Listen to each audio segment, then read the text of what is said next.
आखिरकार साइमा घर छोड़कर चली ही गई। उसे रिफत ने समझाने की बहुत कोशिश की कि जैसा साइमा सोच रही है वैसा बिल्कुल भी नहीं, लेकिन साइमा ने उसकी एक ना मानी और घर को छोड़ दिया।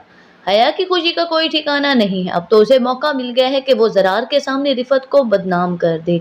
वो साइमा के नजरों में रिफत को गिरा दे और बाकी सब घर वाले भी रिफत से नफरत करना शुरू कर दे। वो डाइनिंग टेबल जो कभी इंसानों और कहकों से भरा रहता था, आज उस पर सिर्फ और सिर्फ रिफत, हया और आदम भाई बैठे हैं। खाने की टेबल तक कोई नहीं आता और ये सब कुछ इसलिए हुआ क्योंकि सबको लगता है कि रिफत गलत कर रही है। साइमा घर छोड़कर चली गई। जरार की उदासी बढ़ती जा रही है। उसे लगता है कि इस घर में कुछ भी ठीक नहीं होता। तब रिफत उसे समझाती है कि जरार, अपनी बीवी को वापस लाओ, उसे समझाओ कि इस घर में उसका कोई भी दुश्मन नहीं है। लेकिन जरार भी अब वही जुबान बोलने लगा है जो साइमा उसके मुंह में डाल कर गई है।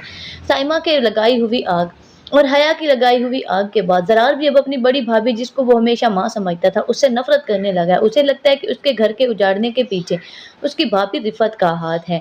आदम भाई सारी कंडीशन से बहुत ज्यादा परेशान है। ना तो वो मुबारक मस्तूर को कुछ बता सकते हैं क्योंकि उनके वापस आने तक तो सब कुछ उनको और रिफत को ही संभालना था, लेकिन घर के हालात देखते हुए अब सब लोग परेशान हैं कि वो करें भी तो क्या करें, लेकिन किसी को कुछ समझ नहीं आ रहा।